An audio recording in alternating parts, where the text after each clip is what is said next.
Avez-vous déjà passé vos vacances en camping ? Très probablement, car le camping est la première forme de tourisme en France. Les campings français accueillent 8 millions de personnes chaque année et un Français sur 3 en est un adepte régulier. Pour le gérant, la saison s'annonce déjà très bonne.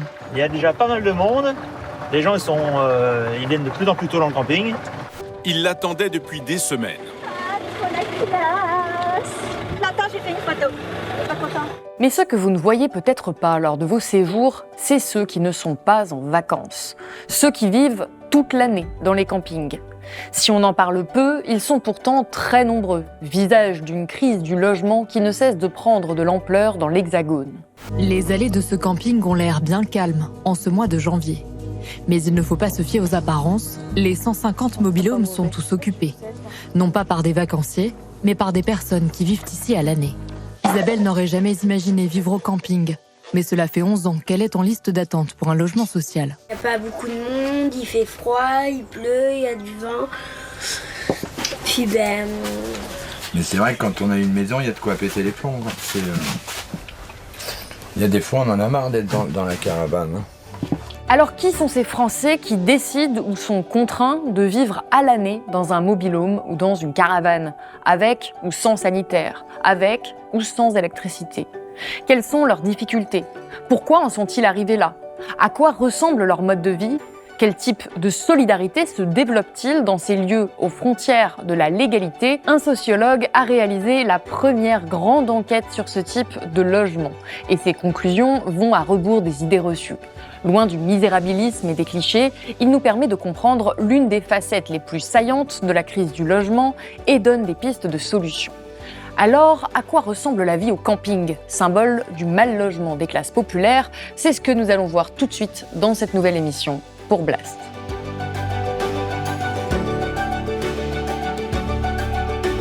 Gaspard Lyon, bonjour. Bonjour. Alors vous êtes sociologue et maître de conférences à l'université Sorbonne Paris-Nord et vous avez publié ce livre, Vivre au camping, un mal-logement des classes populaires aux éditions du Seuil, où vous avez étudié pendant près de 10 ans la vie de celles et ceux qui vivent dans des campings en France. C'est une grande enquête sociologique et c'est la première, si j'ai bien compris, sur ce sujet-là. Alors, vous le décrivez au début de l'ouvrage, bien que ce chiffre comprenne un risque particulièrement élevé de sous-estimation du phénomène. En France, il y a 100 000 personnes qui vivent aujourd'hui dans ce que la Fondation Abbé Pierre appelle une habitation de fortune. Il y a près de 200 000 personnes qui vivent en habitat mobile dans de mauvaises conditions. Et c'est un phénomène qui est encore plus important, notamment aux États-Unis, puisqu'aux États-Unis, il y a plus de 20 millions de personnes qui résident aujourd'hui dans des mobil-homes, dont plus de la moitié dans des terrains de camping. Donc c'est 7% de la population états-unienne qui vit dans ce type de logement-là. En France, on n'est pas en reste, et c'est un phénomène dont on parle peu, qu'on connaît mal, mais il y a plus de 7500 campings, et il y a plus de 700 000 emplacements de camping qui ne sont pas utilisés que pour les vacances d'été, où on va vouloir aller à Palavas-les-Flots, profiter du beau temps. La France est le pays qui possède le premier parc européen de camping, allant jusqu'à concentrer un tiers des capacités européennes en camping, et le deuxième parc mondial derrière les États-Unis. Alors entre ceux qui vivent en camping de manière très temporaire pour des vacances et ceux qui y vivent à l'année, qui sont ceux que vous avez étudiés pour votre ouvrage, quelles sont les proportions ? Combien de personnes ça concerne, cette étude sociologique ? Alors c'est difficile de donner des proportions parce que ça échappe très largement à la statistique publique. Majoritairement, les personnes qui investissent des terrains de camping le font pour les vacances ou leurs loisirs. En gros, vous avez deux types de terrains de camping en France. Vous avez des campings classés loisirs, où plus de la moitié des emplacements sont consacrés à une occupation prolongée, au-delà du mois. Ça peut être pour y résider quelques mois dans l'année. Beaucoup de personnes, des ouvriers, des employés notamment, utilisent les campings, des caravanes ou des mobil-homes comme seconde résidence. Mais vous pouvez aussi y habiter à l'année. Donc vous avez cité quelques chiffres tout à l'heure, des estimations, probablement plus de 100 000 personnes aujourd'hui qui résident de manière prolongée, permanente. Et puis ensuite, vous avez les campings auxquels on a plutôt l'habitude, auxquels on pense généralement quand on parle de camping. C'est des campings qui sont classés tourisme, ou à l'inverse, vous avez au-delà plus de la moitié des emplacements qui sont destinés à une occupation de très courte durée. à la nuit, à la semaine ou au mois. Voilà. Donc, en tout cas, disons que c'est un phénomène qui a, même si ça échappe largement à la statistique publique, c'est un phénomène qui s'est très largement accru au cours des dernières décennies et qui témoigne de manière frappante des effets de la crise du logement, qui a des conséquences de plus en plus violentes et qui concernent des fractions toujours plus larges de la société. Et ce qui m'a intéressé dans ce livre, c'est effectivement de prendre le cas du camping résidentiel comme une manière comme un exemple finalement particulièrement symptomatique de la crise actuelle et de ses effets sur les trajectoires et les conditions de logement, notamment des classes populaires, qui sont les premières affectées par les politiques néolibérales de dérégulation du marché immobilier, de dérégulation du marché du travail, de précarisation du marché de l'emploi, de démantèlement des protections sociales aussi.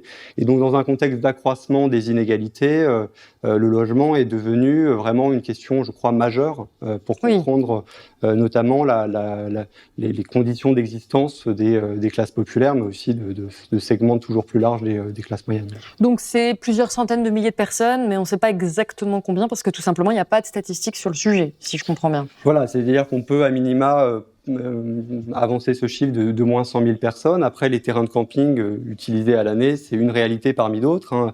Parmi ce que la Fondation Abbé Pierre appelle le mal logement, par exemple. Tout à fait. Le mal logement pour la Fondation Abbé Pierre ou le non-logement, c'est plus de 4 millions de personnes aujourd'hui en France. Derrière cette catégorie, vous avez des situations de surpeuplement accentué, vous avez des personnes, plus de 200 000 ménages qui occupent des logements considérés comme inconfortables pour l'INSEE. Alors, inconfortable pour l'INSEE, c'est être privé d'eau, de sanitaire. C'est des situations extrêmement compliquées. C'est des personnes qui sont aussi privées de droits sur leur lieu d'habitation. Et le camping résidentiel témoigne précisément de ce type de situation. C'est aussi une raison pour laquelle je m'y suis intéressé, c'est-à-dire qu'en fait, ça témoigne la crise, elle a des effets multiples. Elle a des effets sur le taux d'effort, évidemment, qui a explosé. Notamment du côté des classes populaires, des ménages les plus modestes. Aujourd'hui, pour le quart des ménages les plus modestes, c'est plus de 45% du budget le secteur locatif qui est consacré au logement. Donc, ça ampute considérablement les ressources des ménages. Et il faut préciser que c'est les classes sociales qui mettent le plus d'argent en termes de proportion de leur salaire et de leurs revenus dans le logement par rapport aux plus aisés qui, eux, y consacrent un budget beaucoup plus réduit. On l'avait déjà expliqué à Blas dans une vidéo consacrée au logement. J'aimerais rappeler quelques chiffres avant qu'on aille plus loin dans le détail du quotidien de ces personnes qui vivent en camping. La crise du logement que vous venez de mentionner, c'est 16 millions de personnes en France. Donc c'est quand même un phénomène absolument majeur. Vous l'avez dit, 4 millions de personnes qui sont mal logées selon la Fondation Abbé Pierre, 330 000 personnes qui sont SDF, c'est 2 fois plus qu'il y a 10 ans, c'est même un peu plus de 2 fois plus. Donc on a vraiment une explosion de cette crise-là, et vous avez choisi de vous y attaquer par le biais de ce camping, de vous y intéresser de cette manière. Comment est-ce que vous avez eu cette idée déjà, parce que c'est très spécifique la question du camping. C'était le fait que ça témoigne en fait par l'enquête. J'avais commencé une enquête sur d'autres formes d'habitat non ordinaire, des personnes qui sont privées de logement, qui vivent dans des tentes, des cabanes, qui vivent dans des bidonvilles en région parisienne, et je me suis rendu dans des campings et je me suis rendu compte que c'était un phénomène d'ampleur. Voilà, un phénomène d'ampleur en France, un phénomène d'ampleur dans plein d'autres pays. Aux États-Unis, vous l'avez rappelé, plus de 22 millions de personnes, 7% de la population américaine, alors qu'il y a très peu d'études qui documentent la situation, y compris aux États-Unis. Vous le retrouvez en Belgique, en Allemagne, en Suisse, au Canada, en Australie, en Grande-Bretagne, au Pays de Galles, et pourquoi on le connaît aussi peu? Parce que vous mentionnez les États-Unis. Moi, j'ai un imaginaire qui est quand même marqué par des films, par du cinéma, où si on ne connaît pas le détail de la sociologie, on a cette représentation d'États-Uniens qui vivent dans des mobil-homes. Ça existe dans la culture populaire, beaucoup moins en France. On oublie qu'il y a autant de personnes qui vivent dans ces conditions. Pourquoi, selon vous, on échoue culturellement à intégrer cette réalité-là? Il y a plusieurs raisons qui peuvent l'expliquer. Il y a déjà le fait qu'en France, ça n'a pas été constitué comme problème public par les pouvoirs publics. On ne débat pas de la situation, faute d'enquête aussi, qui font état de l'ampleur du phénomène. Par ailleurs, ce qu'on peut observer, c'est que dans la littérature en sciences sociales, pas seulement sociologique, il y a une faiblesse très importante du nombre de recherches sur la pauvreté, les inégalités, la précarité en milieu rural et périurbain. Ça vaut pour la France ou les États-Unis. Il y a une concentration de la recherche sur les centres sur les grandes agglomérations. Et la question du mal logement, elle est finalement très peu traitée en dehors de ces villes, de ces centres urbains. Donc ça, c'est un deuxième élément d'explication. Il y en a d'autres, hein. Il y a la distance aussi pour le côté, les difficultés pratiques aussi d'accès à ces terrains. C'est pas légal totalement. Donc il faut obtenir l'autorisation des gérants, l'autorisation des personnes qui résident dans ces lieux et l'habitat non ordinaire en général, c'est-à-dire toutes les formes d'habitat qui dérogent aux standards du logement standardisé, qui sont faiblement protégés, qui sont situés en dehors du droit commun. Ça peut être des cabanes, ça peut être des algécos, ça peut être des véhicules aménagés, des yourtes, etc. C'est souvent des situations qui sont dispersées dans le territoire et pour lesquelles la discrétion est un enjeu majeur pour les résidents, puisque faute de protection, dans un contexte d'expulsion possible. Donc voilà, il y a tout un tas de raisons qui peuvent expliquer le fait que le phénomène est assez peu traité. Oui. Alors vous avez décidé justement de vous intéresser à ce phénomène, de l'étudier, et pour ça, vous êtes allé donner de votre personne, puisque vous avez vécu partiellement dans ces campings pour pouvoir vous intégrer avec les résidents, pour pouvoir échanger avec eux. Alors vous écrivez que vous avez passé près de 300 jours d'observation participante, c'est-à-dire vraiment sur place. Vous avez consigné tout ça dans des carnets de terrain. En tout, vous avez mené 170 entretiens et vous vous êtes rendu en Île-de-France ou dans des départements limitrophes. Oui, c'est ça. C'est l'essentiel de l'enquête. C'est une enquête de type ethnographique, donc avec une immersion de longue durée dans ces terrains de camping. Pour l'enquête, en fait, j'ai retenu 5 principaux terrains sur lesquels j'ai mené une enquête pendant 10 ans. Prolongée. Pendant 10 ans. Alors, avec l'essentiel de l'enquête qui a duré de 2012 à 2017, en gros, fin 2012 à 2017. Et ensuite, c'est plutôt un suivi. C'est des observations répétées dans d'autres terrains de camping et essentiellement un suivi des personnes que j'avais rencontrées auparavant et de manière à avoir effectivement un suivi longitudinal sur quasiment 10 ans pour ceux que j'ai rencontrés lors des premières années. Oui. Et si on veut alors aller vivre en camping, ou si on doit, ou on est contraint à aller vivre en camping, comment est-ce que ça se passe ? Est-ce qu'il y a des endroits qui louent comme ça des mobil-homes pour les personnes qui en ont besoin à bas prix ? Alors pour la plupart des résidents ou des résidentes qui s'installent à demeure, ces personnes, elles vont plutôt s'orienter vers l'accession. Elles vont acheter ces caravanes au mobil-home. Combien ça coûte à peu près ? Alors ça va varier en fonction du profil, puisque vous avez divers profils en fait de personnes qui accèdent et qui s'installent à demeure dans ces terrains de camping.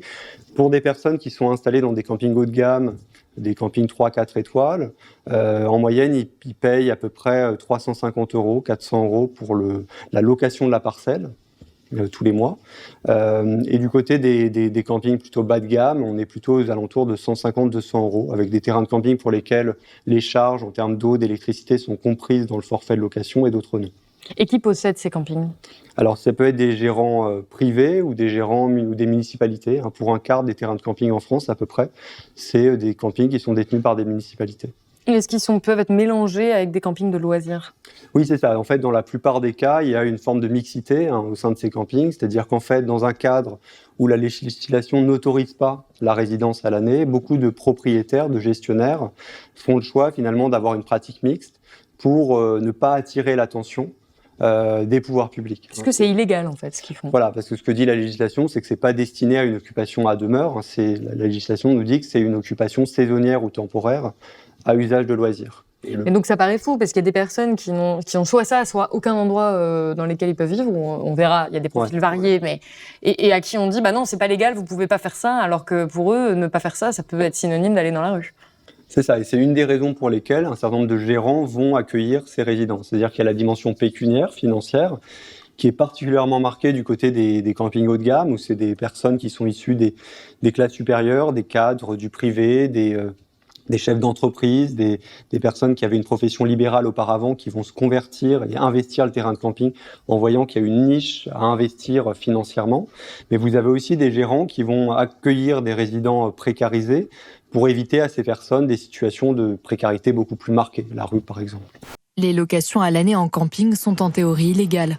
Mais face au manque de logements sociaux, l'initiative est encouragée par les autorités. C'est la société qui se précarise. Aujourd'hui, il y a vraiment de tout. Il y a des retraités, il y a des célibataires, il y a des gens qui travaillent dans la fonction publique, il y a des gens qui sont handicapés. Donc par une forme d'altruisme, on pourrait dire. Ce que montrent les entretiens, oui, c'est que un certain nombre de gérants ou de gérantes ont en fait dans leur trajectoire déjà été engagés auprès de personnes sans domicile ou avaient une fibre sociale, un engagement militant ou politique à gauche qui est un des moteurs finalement aussi de leur pratique, du fait d'accueillir effectivement des résidents très précarisés. Alors avant qu'on rentre vraiment dans les différentes catégories, parce qu'il y a différentes catégories et des profils très différents, j'aimerais qu'on fasse un tout petit point sur le rôle de l'espace domestique dans la vie des plus pauvres, parce que vous écrivez qu'à partir des années 70, la classe la plus concernée par l'espace domestique, à la fois parce qu'elle est celle qui y passe le plus de temps et celle qui attache le plus de valeur au temps qu'elle y passe, eh bien, ce sont justement ces classes populaires, alors que durant les années 50-70, les classes populaires en emploi disposaient de moins de temps libre que les catégories supérieures. Elles sont désormais celles qui, parmi les personnes salariées, en disposent le plus. L'espace privé est cet espace qui permet de se soustraire de façon privilégiée aux rapports de domination qui s'exercent dans les autres sphères du monde social et en particulier dans l'univers professionnel. Il est ce lieu de réassurance et de répit qui permet l'expression des pratiques, des comportements et des activités culturelles les plus autonomes. Alors là, on est dans des termes très sociologiques, mais concrètement, qu'est-ce que ça veut dire ? Ça veut dire que l'espace domestique, il est plus important pour les classes populaires que pour les classes plus aisées ?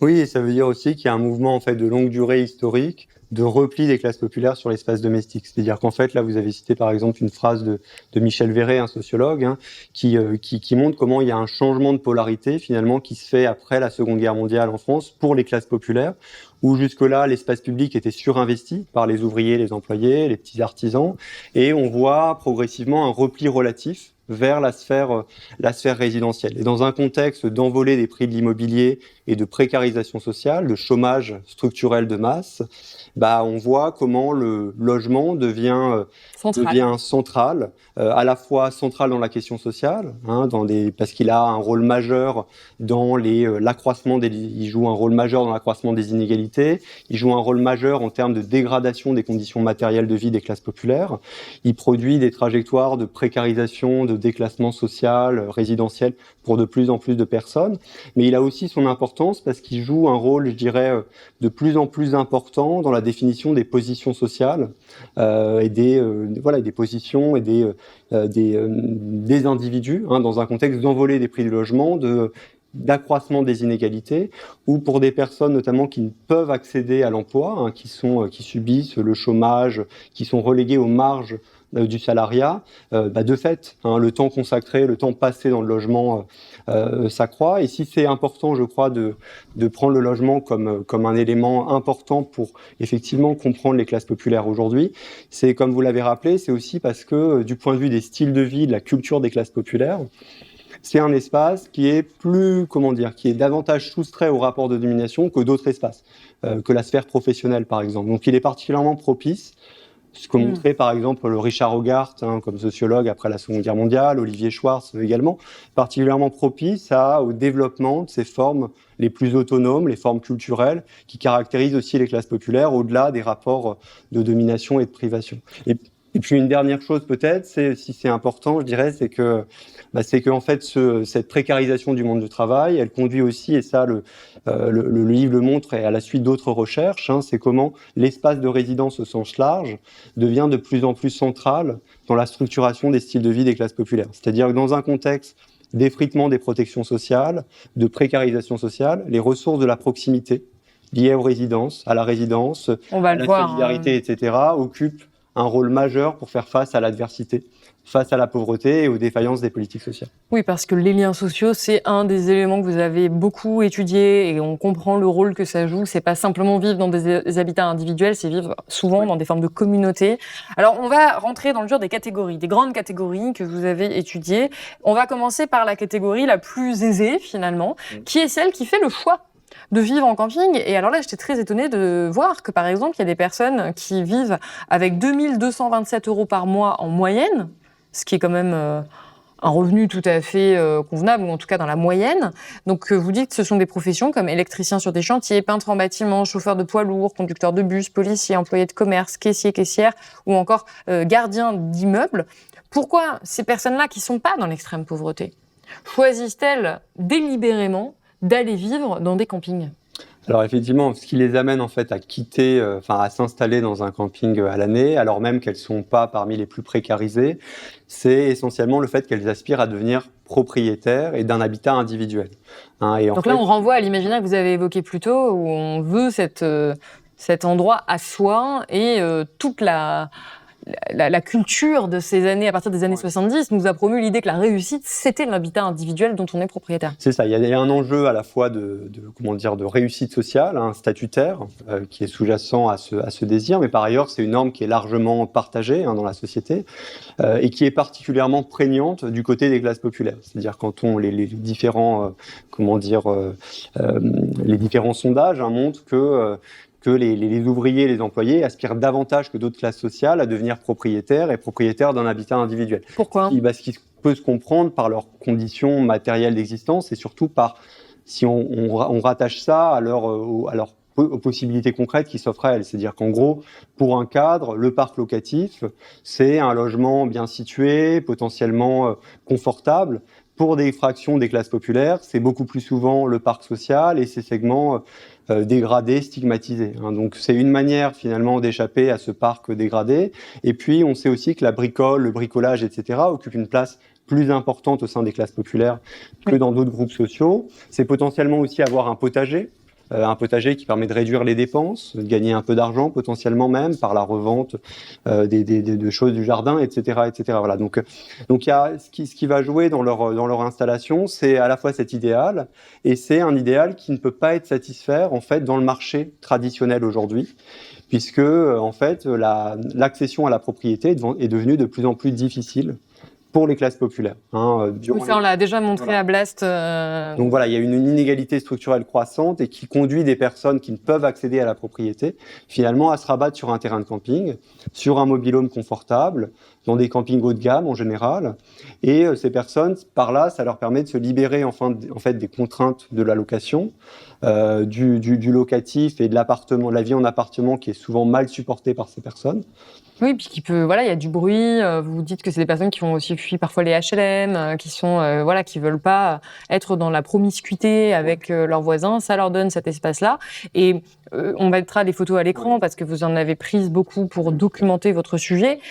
Ça a l'air assez confortable. Franchement, quand on regarde ça, moi, je m'attendais en voyant le titre de votre livre, un mal logement des classes populaires, à voir vraiment des trucs complètement délabrés. Et en fait, pour cette classe-là, et on verra qu'il y en a d'autres où c'est pas du tout le cas, on se dit que ça a l'air d'être des conditions de vie tout à fait convenables, en fait, où c'est pas assez en dur, il y a des canapés, ça a l'air d'être bien isolé, ça a l'air d'être assez neuf au niveau des sanitaires, c'est pas cette idée du camping complètement insalubre. Est-ce que les personnes que vous avez rencontrées s'y plaisent ? C'est ça, globalement, elles font état d'une satisfaction importante à vivre dans ces terrains de camping. Elles accèdent à la propriété, à un habitat neuf pour un certain nombre, ce à quoi elles n'auraient absolument pas les moyens de se... Ça coûte combien, une maison comme ça, comme celle qu'on voit Là, en moyenne, pour ce groupe, c'est 25 000 euros. 25 000 euros, ça va en gros de quelques milliers à 60 000 euros. C'est des mobil-homes qui sont confortables au sens où ils ont fait l'objet depuis la seconde moitié des années 90 d'un travail par les concepteurs pour accroître leur isolation et pour y intégrer des équipements du confort de base dans ces logements. Donc ces personnes, elles affichent une satisfaction liée au fait d'avoir la maîtrise de leur espace domestique, le fait d'avoir une parcelle de jardin, et dans un cadre qui est apprécié, qu'elles avaient l'habitude de côtoyer pour leurs loisirs, où il y a des sociabilités locales valorisées, des infrastructures avec des piscines pour les enfants, enfin voilà, tout un ensemble de choses qui participent finalement à cette satisfaction résidentielle affichée par ces personnes.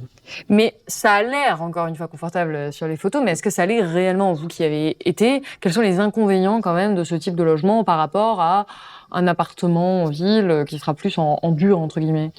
Disons que la préoccupation principale et les difficultés principales pour ces personnes, pour ce profil, sont clairement associées au statut juridique d'occupation du logement.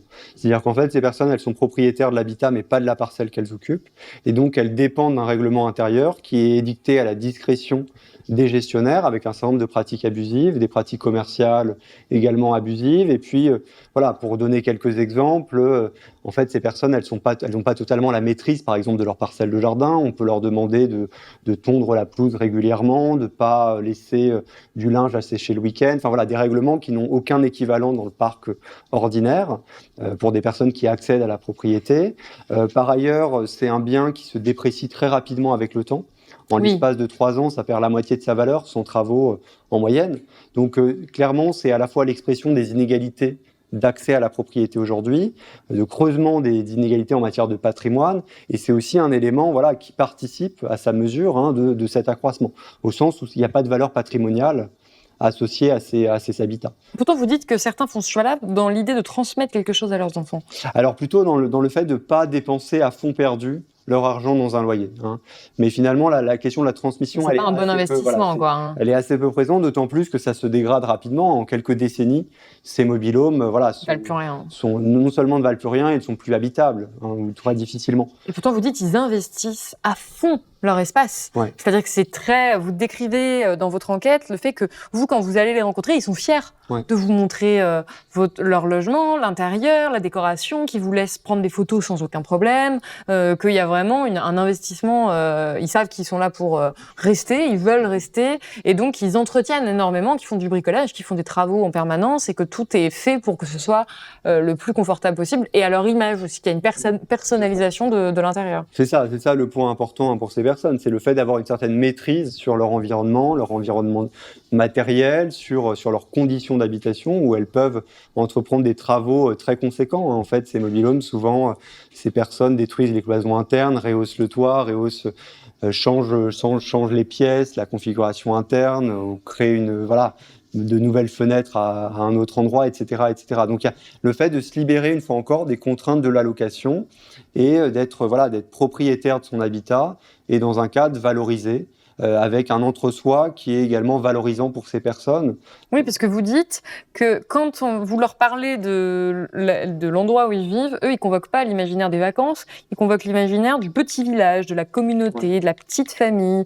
C'est ce qui permet, selon vous, de mettre en valeur une forte interconnaissance au niveau local et de dépeindre un style de vie solidement inscrit dans un territoire et reposant sur une quand même relative autonomie. Plusieurs traits façonnent cette vie collective et rapprochent le camping des espaces ruraux ou périurbains fréquentés pendant l'enfance. Donc en fait, il y a vraiment des liens sociaux qui sont très forts. De toute façon, ça traverse tout votre livre, quelles que soient les classes sociales. Il y a l'idée qu'ils sont pas seuls dans leur parcelle, pas se parler. Ils développent des liens très très forts au point de parler de petites familles quand même. C'est ça, effectivement, ils recourent souvent à cet imaginaire de la famille ou de la communauté ou du village pour décrire l'intensité des relations sociales. Et c'est pas seulement un discours, effectivement, les observations montrent que ces relations sont particulièrement intenses. Elles le sont davantage encore chez d'autres résidents ou résidentes qui sont plus précarisés, mais elles sont quand même très prégnantes. Ouais. Et alors ça, c'est la première catégorie, c'est la catégorie la plus favorisée, celle qui vit le mieux finalement cette vie en camping. Ça ne concerne pas du tout toutes celles et ceux que vous avez pu interroger, où il y a une deuxième grande catégorie, c'est le camping un peu des déclassés. C'est-à-dire que c'est vraiment ceux qui n'ont pas choisi de vivre comme ça, qui subissent cette situation. Alors vous dites qu'ils gagnent en moyenne 1 492 € par mois en moyenne, donc on est quand même largement en dessous de la catégorie précédente. Alors ce sont quand même aussi des salariés, pour beaucoup, des personnes qui ont un travail, mais qui subissent cette situation. Pourquoi est-ce qu'ils le subissent plus que la première catégorie ? Oui, c'est des personnes en fait qui le vivent de manière quasi diamétralement opposée à la façon dont le vivent le premier groupe. Elles le vivent, comme vous l'avez dit, en termes de déclassement, comme un déclassement social et résidentiel. Alors ce qu'il explique, c'est les caractéristiques sociales de ces personnes en fait et leur trajectoire passée. C'est des personnes qui sont largement qui ont des ressources, qui n'ont jamais connu de vraies difficultés en matière de logement auparavant, en tout cas pour la grande majorité, pour l'essentiel. Et puis par ailleurs, elles ont, comme vous l'avez rappelé, des revenus qui sont liés à une activité salariée ou à des petites pensions de retraite. On est un peu en dessous du SMIC. Voilà, elles sont situées à peu près au niveau du 2e décile dans la distribution des niveaux de vie en France.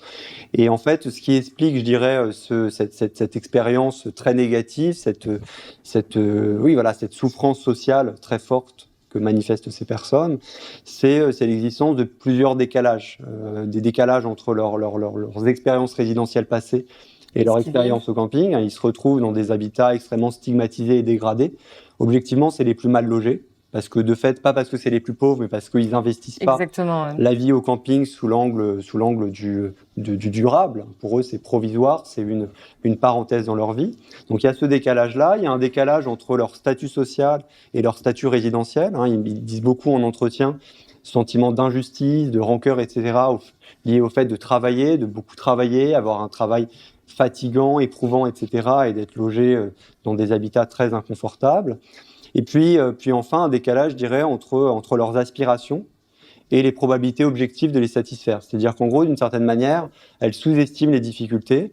Et ce dont ça témoigne aussi, c'est finalement de l'importance croissante des trajectoires de déclassement dans la société française. Parce qu'on parle beaucoup des transclasses, ceux qui vont passer d'une classe sociale moins aisée à une classe sociale plus aisée, mais on parle moins finalement de ceux qui sont dans ce déclassement et qui passent d'une classe moyenne en l'occurrence à une classe populaire et qui effectivement ça joue beaucoup en fait dans leur état psychologique. L'histoire d'Angélique, c'est celle d'une dégringolade qui arrive à des milliers de Français. Pendant des années, elle n'a manqué de rien. Elle a bien été obligée de s'habituer à ces conditions de vie. Tous les hivers, c'est pareil. Depuis qu'elle s'est séparée de son compagnon il y a 10 ans, elle habite dans cette petite caravane de 12 mètres carrés. C'est ça, en fait des trajectoires qui sont plus nombreuses qu'elles ne le sont du côté des trajectoires d'ascension ou quand on regarde par rapport à la période dite des Trente Glorieuses, où on avait beaucoup plus souvent des trajectoires d'ascension, notamment résidentielles importantes, sur le plan intragénérationnel ou intergénérationnel, sur plusieurs générations. Là, ce qu'on observe, c'est que ces trajectoires, elles sont de plus en plus fréquentes pour les classes populaires et pour certains segments des classes moyennes. Et ce que j'ai cherché à montrer dans ce chapitre, c'est l'importance du logement dans ces trajectoires de déclassement. C'est-à-dire qu'on met souvent l'accent sur la précarisation du marché de l'emploi. Et en fait, ce que j'ai cherché à montrer, c'est l'importance tout aussi décisive aujourd'hui du logement dans ces trajectoires. En fait, dans un contexte d'envolée des prix de l'immobilier, des personnes qui sont en emploi peuvent aujourd'hui se retrouver face à d'extrêmes difficultés de logement à la suite d'une simple rupture conjugale, par exemple. Oui, c'est ce que vous appelez des accidents de la vie qui n'en sont pas vraiment. Ouais. C'est-à-dire la rupture conjugale qui est vraiment le motif principal, qui fait que il y a un problème personnel et on se retrouve de manière un peu contextuelle dans cette situation. Déjà, vous dites que c'est pas vraiment un accident parce qu'en fait, comme c'est des classes plus populaires, c'est des classes quand même qui travaillent beaucoup, c'est des personnes qui sont plus soumises au chômage, à l'instabilité professionnelle, à des horaires décalés, et que tout ça a aussi des conséquences sur le couple, tout simplement.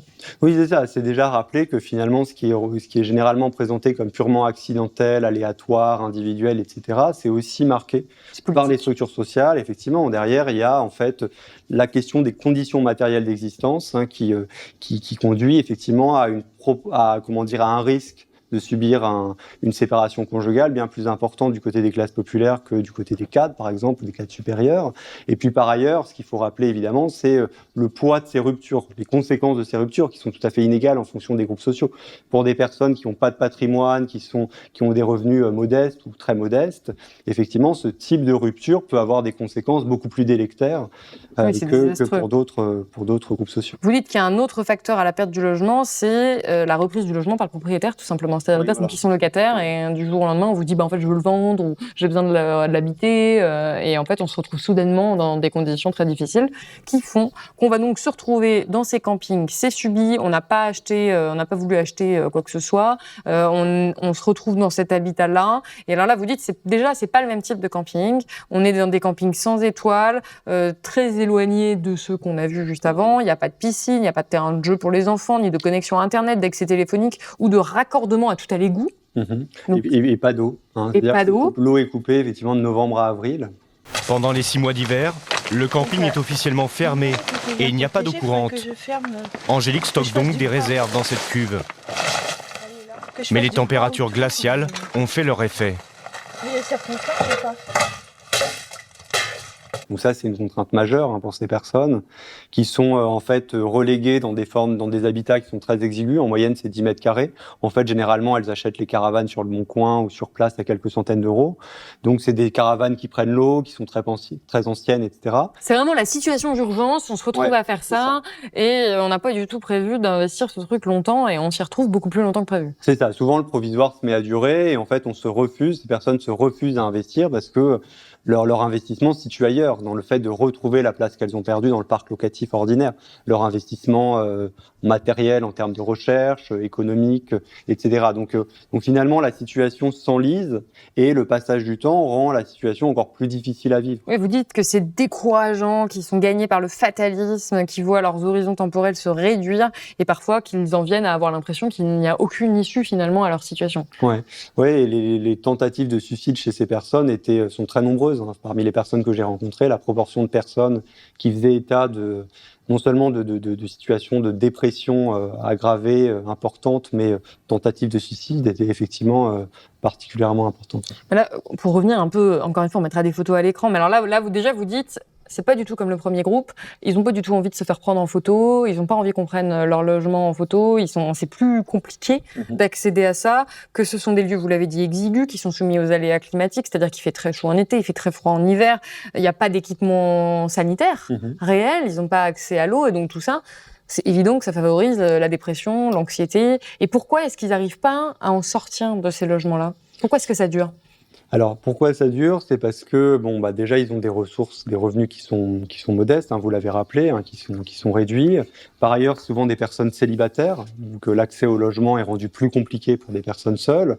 On sait que, proportionnellement, les premiers mètres carrés coûtent aussi beaucoup plus cher que les autres. Donc, il y a ce point-là. Il y a par ailleurs le fait qu'elles espèrent finalement retrouver un logement dans le parc social et non dans le parc locatif, du fait que les prix ont explosé dans le parc privé, et elles sont confrontées soit à l'absence de propositions, soit à des propositions qui sont insatisfaisantes, à leurs yeux. En gros, ce qu'on leur propose généralement, c'est des logements dans des cités d'habitat social stigmatisés, très dégradés, dans les segments les plus dégradés du parc social, où il y a de la place, dans un contexte où il n'y a jamais eu autant de personnes en attente d'un logement social. En Île-de-France, le nombre a été multiplié par 2 depuis 2010, je crois. Et puis, on a 2,6 millions de ménages qui sont en attente d'un logement social. Il n'y a jamais eu autant de personnes dans cette situation. Donc, soit les propositions sont inexistantes, soit elles sont situées dans les segments les plus dégradés. Et pour des personnes qui n'ont jamais vécu dans ce type de logement, qui ont, en fait, lorsqu'elles ont déjà vécu pour certaines en habitat social, elles avaient vécu, en fait, dans des petites résidences à l'écart des cités les plus paupérisées. Et pour elles, c'est totalement inconcevable, finalement, d'accepter ces propositions. À leurs yeux, ce serait finalement, ce serait une manière d'acter définitivement ce déclassement. Donc il y a une souffrance qui est énorme. Voilà, il y a une souffrance sociale qui est extrêmement importante. Et vous parlez du rôle de la honte. Ouais. Ces personnes, encore une fois, on l'a dit, contrairement au premier groupe, ont vraiment honte de leur situation et de leur difficulté à accéder à des logements décents. C'est des personnes, effectivement, qui sont particulièrement marquées, par la honte, par le sentiment d'humiliation, qui sont en fait très perméables au jugement dominant, c'est-à-dire qu'elles ont intériorisé les normes de logement dominantes, partagées dans la société, et donc elles perçoivent finalement leur situation quasiment purement par défaut, en termes de manque, de carence, d'inadéquation, etc. Et effectivement, voilà. Et puis elles vont se priver aussi d'un certain nombre de relations pour cette raison. Elles vont se priver d'un certain nombre de relations, elles socialement. vont s'isoler et finalement se retrouver à passer énormément de temps dans un habitat qui les renvoie à une image extrêmement négative. Donc c'est une spirale, comme ça, un cercle négatif, vicieux qui s'instaure où elles vont à force de ne pas inviter chez soi, elles sont moins invitées, et puis inviter par exemple des proches ou des enfants dans un cadre aussi contraint et dangereux pour des enfants, par exemple des personnes qui se chauffent avec l'alcool à brûler. Voilà, toutes ces raisons font qu'elles vont progressivement être isolées, et le passage du temps va effectivement produire une souffrance sociale extrêmement prononcée. Vous qui avez suivi ces personnes sur le long terme, est-ce qu'elles y restent à la fin, ces personnes que vous avez interrogées, qui sont vraiment dans cette souffrance? On met combien de temps à s'en sortir? Alors pour certaines, elles arrivent effectivement à en sortir. Alors il n'y a pas de chiffre à l'échelle nationale, donc on ne peut pas donner d'estimation comme ça. Mais ce que je peux dire, c'est que oui, un certain nombre de personnes peuvent en partir, parfois au bout de quelques mois, à retrouver aussi, revenir sur leurs exigences, accepter d'aller toujours plus loin, dépenser toujours plus pour des logements potentiellement dégradés, inconfortables ou insatisfaisants. Et puis d'autres pour qui finalement le temps va s'éterniser, et des personnes qui attendent soit de retrouver un emploi stable, soit d'être à la retraite, qui attendent que les enfants deviennent soit majeurs et que ces personnes n'aient plus à verser une pension alimentaire. Enfin, il y a différentes stratégies qui sont adoptées ou différentes perspectives qui leur font penser que potentiellement elles vont finir aussi par obtenir cette proposition de logement social et une proposition plus satisfaisante. C'est une sorte de pari.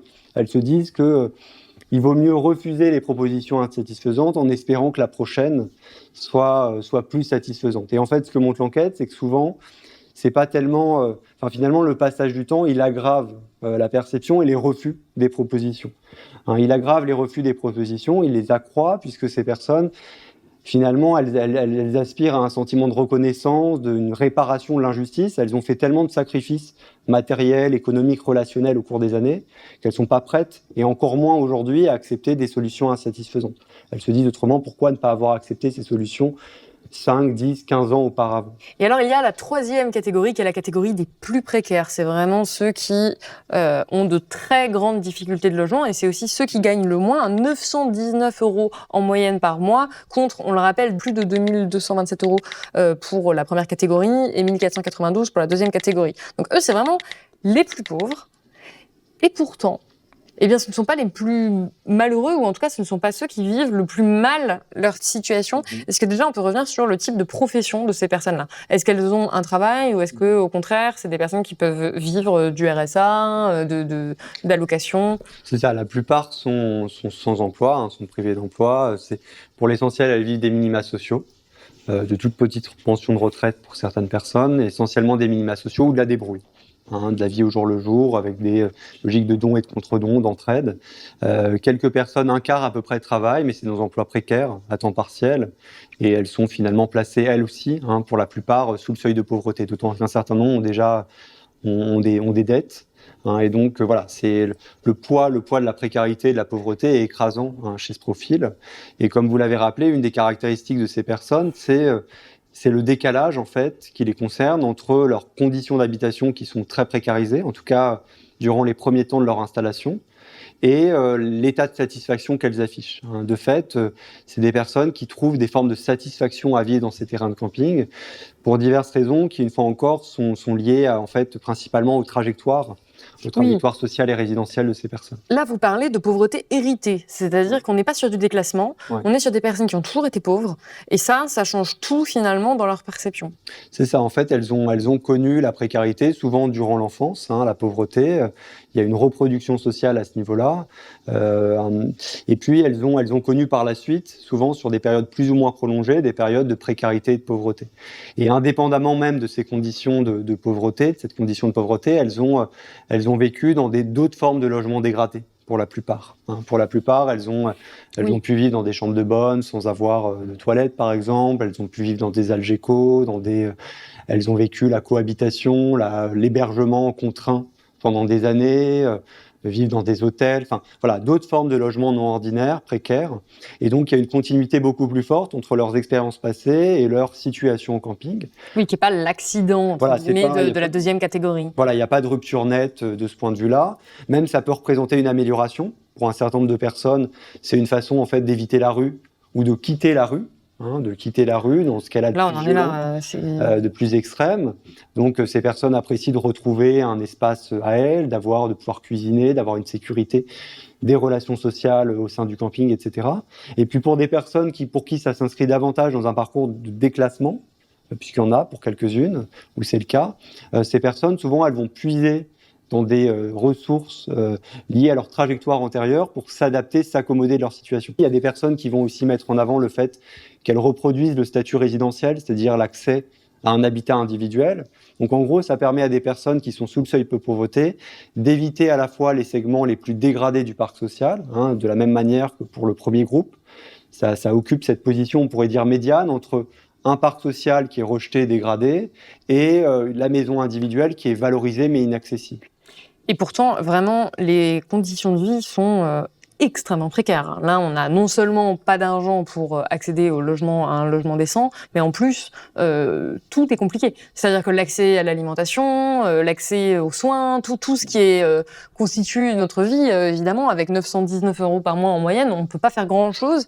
Et donc, vous expliquez que ces personnes développent une entraide extrêmement forte, que c'est peut-être là qu'elle est la plus forte, où il y a un réseau de la débrouille, on va, vous l'avez mentionné tout à l'heure, c'est vraiment la débrouillardise qui fait qu'on va réussir à accéder à des ressources et on est en permanence en train de chercher des solutions à des problèmes du quotidien. C'est ça, c'est vraiment, il y a les relations sociales, les logiques d'entraide, de don et de contre-don sont extrêmement généralisées, extrêmement importantes. C'est une manière effectivement de faire face à la privation économique, à la pauvreté. C'est aussi par le fait de disposer d'une parcelle de jardin, c'est aussi avoir un potager. Oui. Donc ce que je disais, vous décrivez. Je parlais tout à l'heure, réduire les dépenses alimentaires. Potentiellement, c'est aussi pour un certain nombre de personnes vivre dans un terrain de camping, ça permet de travailler en fait pour des personnes qui viennent pour leurs loisirs, qui ont une caravane ou un mobil-home à demeure, mais qui les occupent pour les vacances. On va transformer une caravane en chalet, on va s'occuper de l'entretien de la parcelle, etc. Donc on gagne un peu d'argent. Donc non seulement on réduit les dépenses, mais on gagne un peu d'argent. Tout ça est illégal. Voilà, c'est du travail qui n'est pas déclaré. Et donc ça permet à ces personnes, d'une certaine manière, de faire face à la pauvreté, de survivre au quotidien et d'accéder aussi à des formes de valorisation de soi par des compétences techniques qui sont reconnues, valorisées par les groupes de pairs. Et en fait, par ces terrains de camping, par l'entre-soi, ces personnes se mettent aussi à distance, en tout cas mettent à distance la stigmatisation sociale, ont la possibilité de se préserver ces rapports de domination, se préserver aussi de la confrontation aux autres classes sociales et aux rapports de domination qui les accompagnent. Et elles vont pouvoir, d'une certaine manière, accéder à des formes de déployer en fait des styles de vie populaires et ruraux auxquels elles sont attachées. En assouvissant des aspirations, des dispositions, des habitudes qui ont été contractées dans leur milieu d'origine, liées à leur socialisation primaire. Et c'est la raison pour laquelle, finalement, elles trouvent dans ces terrains de camping aussi la possibilité de déployer des éléments d'une culture populaire relativement autonome, qu'on ne peut pas comprendre uniquement en termes de privation, de domination. C'est toujours plus et autre chose en fait que cette suggestion socio-économique. Derrière, il y a des formes d'autonomie culturelle, de résistance que déploient ces personnes et qui expliquent les formes d'attachement très forts qui peuvent se créer vis-à-vis de ces habitats. Ouais. Donc, pour conclure sur toute cette enquête, ce qu'on comprend, c'est que je ne veux surtout pas minimiser les difficultés matérielles objectives que vous décrivez. Encore une fois, il y a des photos, on voit, notamment pour les 2 dernières catégories, que là, c'est extrêmement difficile de vivre dans des habitats pareils, que c'est complètement insalubre pour beaucoup d'entre eux. En tout cas, ça ne répond pas du tout aux normes qu'on a développées en Europe, à savoir d'accès à des sanitaires, de pas mourir de froid en hiver, de pas cuire en été. Enfin, c'est vraiment des trucs de base. C'est pas rempli. Mais, et vous le dites au début du livre, vous n'avez pas voulu tomber dans le misérabilisme, vous n'avez pas voulu tomber dans justement votre regard, le regard qu'on peut avoir en tant que personne qui ne vivent pas ça, mais de vraiment faire de la sociologie, c'est-à-dire d'aller essayer de comprendre le vécu. Et après tout ce qu'on vient de décrire, on comprend que la capacité d'adaptation et d'entraide est quand même assez exceptionnelle de ces personnes-là. C'est-à-dire qu'on s'organise la plupart du temps face à l'adversité et que les classes populaires ne doivent pas, enfin en tout cas moi c'est ce que j'ai compris à la fin du livre, être jugées à l'aune de notre regard à nous comme des personnes qui seraient totalement désespérées. Non, c'est des personnes qui en fait arrivent à trouver un nombre de ressources assez incroyables dans ces conditions matérielles qui sont quand même ces conditions matérielles d'existence qui sont parmi les plus difficiles qu'on puisse avoir dans notre pays. Oui, c'est ça. Enfin, pour moi, l'enjeu, c'était celui-là. C'était d'essayer de développer une double perspective qui soit attentive aussi bien aux inégalités, aux rapports de domination, aux privations, qu'aux formes d'autonomie symbolique des cultures des classes populaires. De fait, on a un discours qui est très majoritairement un discours légitimiste et même misérabiliste, c'est-à-dire qui consiste à plaquer, à projeter les normes sociales dominantes sur ces personnes, sur la vie de ces personnes. Après, attention, il ne s'agit pas de dire que c'est super et que c'est un modèle désirable, mais... Absolument pas, mais simplement de mettre la nécessité de comprendre la situation aussi à partir de leur propre schème de perception. Autrement, on arrive à une perception purement négative de la situation, c'est-à-dire en termes de manque, de manquement, d'insécurité. Du côté des représentations sociales du camping résidentiel ou de l'habitat non ordinaire, ce qu'on observe aussi, c'est que, notamment aux États-Unis, ça donne une lecture uniquement en termes de problèmes sociaux, où on individualise aussi la situation, on parle uniquement des difficultés, de la relégation, et à l'inverse, vous avez des discours qui tombent dans l'écueil inverse, un écueil excessivement, qu'on pourrait qualifier de populiste, au sens sociologique du terme, c'est-à-dire un excès de relativisme qui minimise finalement à minimiser totalement les inégalités, à mettre de côté la question des contraintes matérielles, des contraintes économiques, des rapports de domination. Et donc moi, j'ai effectivement cherché à articuler ces deux logiques, à montrer à la fois la prégnance centrale de la domination, notamment le dernier chapitre qui décrit l'expulsion locative de ces personnes qui vont subir une violence sans nom de la part des pouvoirs publics, une dépossession de leur lieu de vie, des personnes qui étaient propriétaires de leur mobil-home, qui avaient investi tout leur patrimoine, qui vont disparaître du jour au lendemain. Oui, parce que là, en fait, on a parlé de ceux qui restent, mais effectivement, parfois, il y en a beaucoup. Il y en a qui investissent tout et qui, comme de toute façon, rien de tout cela n'est vraiment légal et que tout est un peu fait à l'arrache, d'une certaine manière, ces personnes, pour elles, c'est pas du tout à l'arrache, puisqu'on l'a vu, c'est leur conditions de vie de tous les jours, se retrouvent totalement dépossédées du jour au lendemain parce qu'elles n'ont pas de statut juridique. Vous en avez parlé au début. C'est ça, il y a cette question-là. Et moi, effectivement, sur la question, là, tout à l'heure, relativisme ou légitimisme, populisme, misérabilisme, l'enjeu, c'était quand même aussi de sortir d'une lecture uniquement axée sur la question de la pauvreté ou du niveau de vie, par exemple, pour réinscrire ça dans une lecture en termes de classe sociale qui tienne compte, en fait, à la fois de leur position dominée dans la hiérarchie sociale et résidentielle, mais aussi des formes d'autonomie qui peuvent exister dans des situations extrêmement contraintes. Et puis de réhumaniser aussi, parce que c'est toute la force aussi de votre livre, c'est qu'il y a des extraits de récits, il y a des portraits de personnes que vous allez interroger et dont on perçoit les traits d'humour, dont on perçoit les attachements, les goûts, ce qui les rendent humains, individuels, et on arrive à percevoir des trajectoires au-delà d'un groupe social de très pauvres, en fait. On arrive vraiment à comprendre les parcours de vie de ces personnes-là. C'est ça, penser en fait les choses à partir d'une lecture en termes de classe sociale, à partir de la catégorie de classe populaire. Ça permet de penser à la fois à la question des rapports de domination, qui est souvent évacuée dans une perspective en termes de pauvreté ou de niveau de vie, ou dans un certain nombre d'analyses qui vont parler de désocialisation, d'exclusion, etc.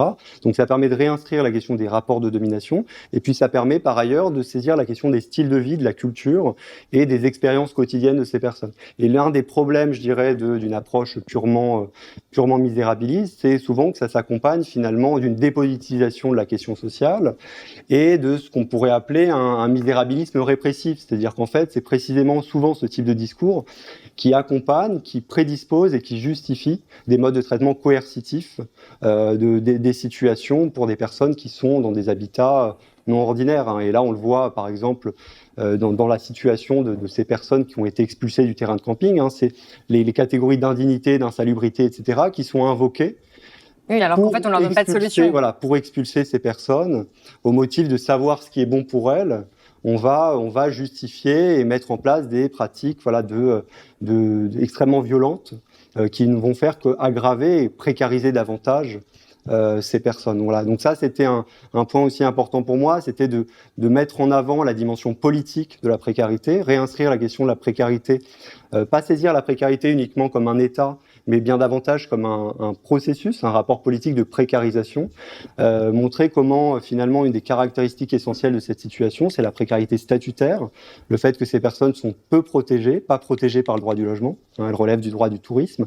Mais qu'est-ce qu'il faudrait faire selon vous? Puisque, je me permets de vous couper parce que c'est vraiment le mot de la fin que je voudrais avoir. C'est une fois qu'on a fait qu'on politise cette question-là, on en arrive à la question des solutions. Donc pour vous, il ne faut pas du tout se dire que c'est totalement insalubre et qu'il faut interdire parce qu'en fait, ça les met dans des situations encore pires, c'est ça? Pour moi, il faut agir à deux niveaux. C'est-à-dire il faut accroître les droits et les garanties des personnes en question, indépendamment même de la question de l'habitat. C'est-à-dire en fait ouvrir la possibilité à des personnes d'être protégés face à des abus de tout type, à des marchands de sommeil, à des gestionnaires qui peuvent déployer des pratiques extrêmement contestables, abusives auprès de ces personnes. Là, il faut rappeler quand même que ces personnes, elles sont privées des APL, elles sont privées de la possibilité d'avoir des contrats avec des durées minimales garanties, comme pour un bail locatif. Un gestionnaire peut décider à tout moment d'augmenter les frais, les tarifs de l'eau, de l'électricité, gagner de l'argent sur la revente de l'électricité, etc. Et puis, il n'y a aucun encadrement et de limitation des motifs d'expulsion. Donc, un gestionnaire peut décider à tout moment de mettre fin à l'occupation, demander à ces personnes de quitter cet espace. Donc, il y a tout un tas de pratiques, il y en a d'autres que je pourrais décrire, mais qui sont, à mon sens, effectivement très problématiques. Donc, agir à ce niveau-là, au-delà même du camping, c'est la situation de toutes les personnes qui vivent dans des habitats non ordinaires. Ça peut être dans des caravanes, sur des terrains privés, dans des yurts, des personnes qui même, pour certaines, font le choix d'habiter dans ces lieux, dans une perspective qui peut être écologiste, qui peut être de rupture avec l'ordre capitaliste, qui peut être marquée par une quête d'autonomie alimentaire, professionnelle, énergétique, etc. Donc en fait, c'est réduire les difficultés pour toutes ces personnes. Il faudrait parler aussi de la situation des voyageurs, qui sont plusieurs centaines de milliers de personnes aujourd'hui, entre 200 000 et 500 000 personnes, qui sont elles-mêmes aussi discriminées sur la base de leur mode d'habiter. Donc on voit que ça concerne énormément de personnes aujourd'hui en France. Donc ça, pour moi, c'est le premier niveau. Et le deuxième niveau, évidemment, c'est de s'attaquer aux causes structurelles de la crise du logement, donc aux mécanismes qui produisent ces situations. Et donc là, ça suppose à mon sens, ça suppose un changement radical de braquet du point de vue des politiques en matière de logement, mais du point de vue des politiques sociales, des politiques économiques, des politiques migratoires, de la fiscalité, pour rendre le logement accessible, pour sécuriser les positions et accroître les choix en matière de logement des individus. Donc ça, c'est rompre avec la logique néolibérale des dernières décennies, qui n'a fait que s'accroître au cours des dernières années, en régulant davantage le marché immobilier, en luttant contre la spéculation immobilière et foncière, en s'attaquant aux plateformes de courte durée, de location type Airbnb ou Abritel, en s'attaquant aux résidences secondaires également, qui ont explosé. Aujourd'hui, c'est 1 logement sur 10 en France, y compris dans des territoires extrêmement tendus, qui sont des résidences secondaires. Dans les années 70, on était à 3%. Un peu plus de 5% au début des années 2000. Donc on voit que le parc locatif est siphonné à la fois par les meublés touristiques, par les résidences secondaires et par l'extrême concentration de la propriété en France, puisque 3,5% de la population dispose de la moitié du parc locatif français et a pour caractéristique d'avoir au moins 5 logements. Donc évidemment, ça suppose d'agir sur les structures sociales, sur les inégalités, contre les inégalités, et agir au niveau de la redistribution des richesses, sans parler d'autres modèles de société qui amèneraient à repenser les modes de production, etc. Voilà. Et donc, il y a un enjeu, en tout cas majeur, aujourd'hui et depuis longtemps, mais autour du logement. Écoutez, on va terminer sur ces mots de repenser d'autres modèles de société, parce que c'est aussi ce qu'on essaie de faire à Blast dans cette rubrique économique. C'est la fin de cet entretien. Merci beaucoup, Gaspard Lyon, d'avoir été avec nous sur le plateau de Blast. Je rappelle que votre livre, résultat de votre grande enquête, Vivre au camping, un mal logement des classes populaires, est disponible aux éditions du Seuil. C'est la fin de cette émission. Dites-moi en commentaire ce que vous en avez pensé. On est rentré dans les détails, ce qui n'est pas forcément valorisé sur YouTube. Alors n'hésitez pas à me donner votre avis sur ce type d'entretien sociologique un peu long. Est-ce que vous auriez préféré que cela soit plus court, peut-être moins précis? Dans tous les cas, autant vous dire qu'il n'y a pas beaucoup de médias où en tant que journaliste, je pourrais faire un entretien de près d'1 heure avec un sociologue sur la sociologie des classes populaires en camping. Et si j'ai pu le faire, c'est grâce à notre modèle économique, car nous sommes financés par vous, notre public. Donc si ça vous a plu, n'hésitez pas à faire un don ou à vous abonner sur blast-info.fr pour qu'on puisse continuer. Et moi, je vous dis à bientôt.